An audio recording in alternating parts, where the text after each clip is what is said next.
तो welcome to the वाला science study centre. वाला साइंस स्टडी सेंटर के सेटअप चैनल पे आपका स्वागत है। मैं Sonu Kumar, maths Guru and motivation speaker, वाला साइंस स्टडी सेंटर के सेटअप चैनल पे आपका स्वागत करता हूँ।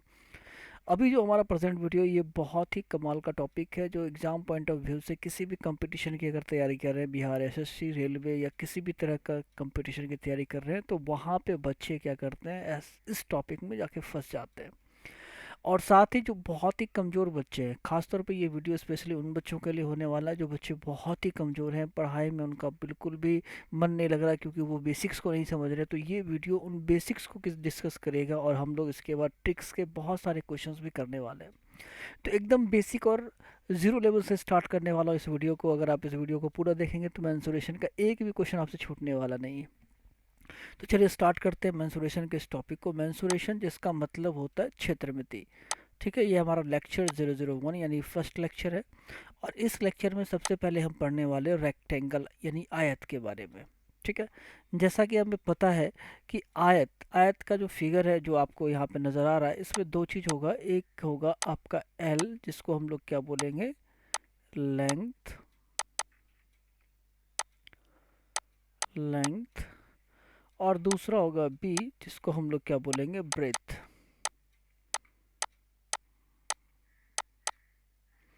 यानी कि इसको बोलेंगे चौड़ाई और इसको बोलेंगे लंबाई। ठीक है, तो आयत के पास क्या क्या हो जाएगा, लंबाई और चौड़ाई। ठीक है, उसके बाद अगर आप देखेंगे इस लंबाई और चौड़ाई में, इसके बाद सबसे पहला जो फार्मूला सबसे इम्पोर्टेंट आता है वो आता है हमें आयत का क्षेत्रफल। तो आयत का क्षेत्रफल का फार्मूला होता है एल इंटू बी, लंबाई गुने चौड़ाई, या सिंपली एल बी भी बोल सकते हैं। ठीक है, डॉट इसके बीच में लगा हुआ है।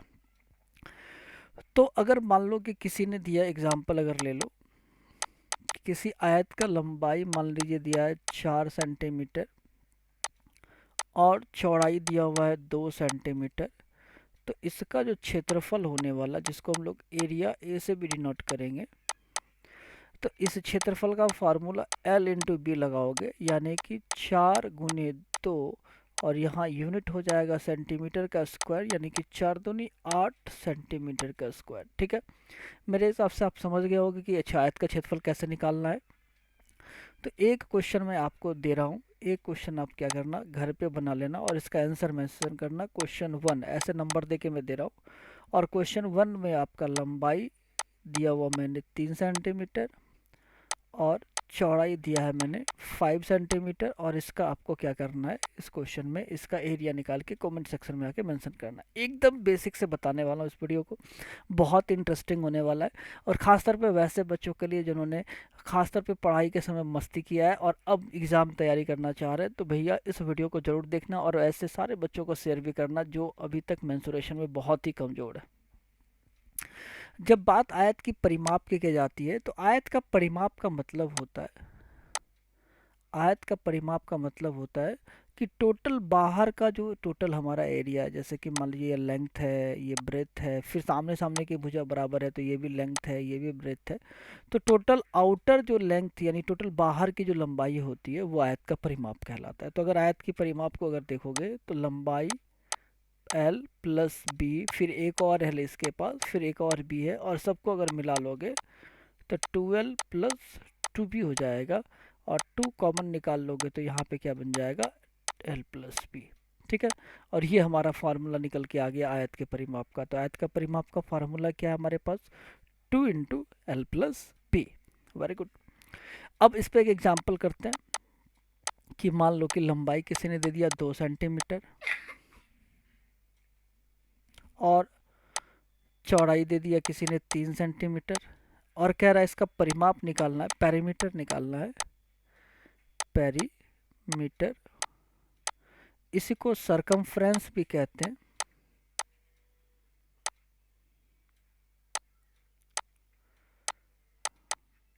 सरकमफ्रेंस भी कहते हैं। तो यहाँ पे अगर हम लोग सरकमफ्रेंस की बात अगर करेंगे,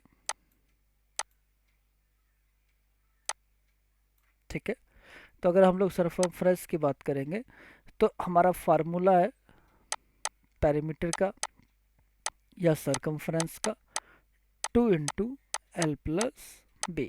एकदम बेसिक से भैया, एकदम वीडियो में बने रहिएगा, मस्ती से पढ़ना है, पढ़ाई करना बेटा, और एकदम एग्जाम में नंबर। देखो यार, लंबाई और चौड़ाई को हमने डाला, 3 2 5 हो गया, 2 × 5 यानी कि 10, और ये यूनिट इसका क्या हो जाएगा, सेंटीमीटर। हर एक जगह इसका यूनिट सेंटीमीटर ही होगा, ठीक है।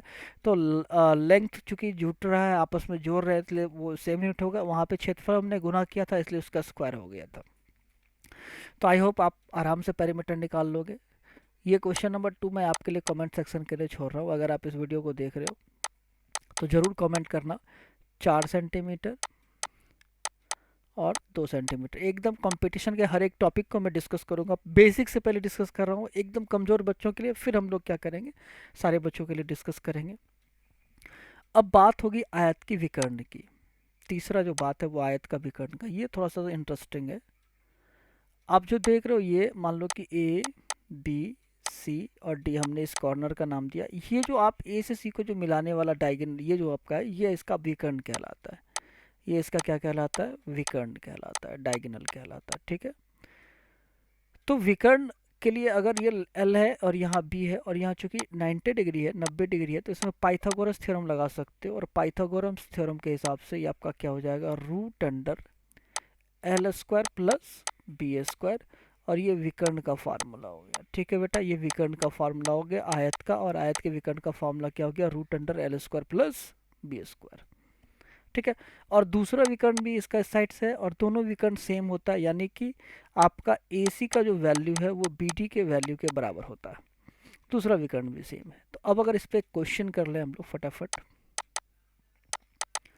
कि अगर मान लीजिए कि लेंथ हमने ले लिया 5 सेंटीमीटर और ब्रेथ ले लिया हमने 12 सेंटीमीटर, और इसका विकर्ण निकालना है, तो यहाँ पे विकर्ण बराबर क्या हो जाएगा, √5 का स्क्वायर प्लस 12 का स्क्वायर। यहाँ से निकालोगे तो 25 प्लस 144, और दोनों को ऐड करोगे बेटा तो 25 जमे 144 169 होगा, और यहाँ से 13 सेंटीमीटर विकर्ण निकल के आ जाएगा, ठीक है।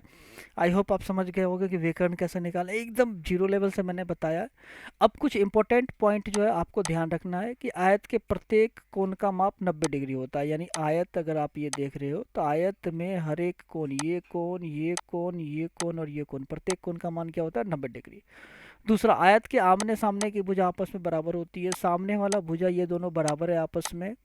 आयत के दोनों विकर्ण बराबर होते हैं, क्योंकि जैसे ही सामने वाले भुजा बराबर है तो पाइथागोरस थ्योरम लगाओगे तो दोनों का विकर्ण भी बराबर हो जाएगा। आई होप आपने आयत के बारे में बेसिकली समझ गया, जो आपके इंटरेस्टिंग होने वाला था। हमने बता दिया था कि ये वीडियो बहुत इंटरेस्टिंग होने वाला, तो आई होप इंटरेस्टिंग हुआ होगा और आप आयत के बारे में समझ गए होंगे, जो आप एग्जाम में बहुत अच्छे से प्रयोग कर सकते हैं, ठीक है। तो आपको करना क्या है बेटा, इस वीडियो को लाइक करना है। अगर आप इस वीडियो चैनल पर नए हैं तो चैनल को सब्सक्राइब भी कर लेना, लाइक का बटन जरूर दबा देना, जिससे मैं ऐसे और भी वीडियो बनाऊंगा। और अगर आप जनरल कंपटीशन की तैयारी कर रहे हो तो भैया सोनू सर आपके साथ हैं, बने रहिएगा इस यूट्यूब चैनल पे। ओके, बाय बाय, टाटा, मिलते हैं अगले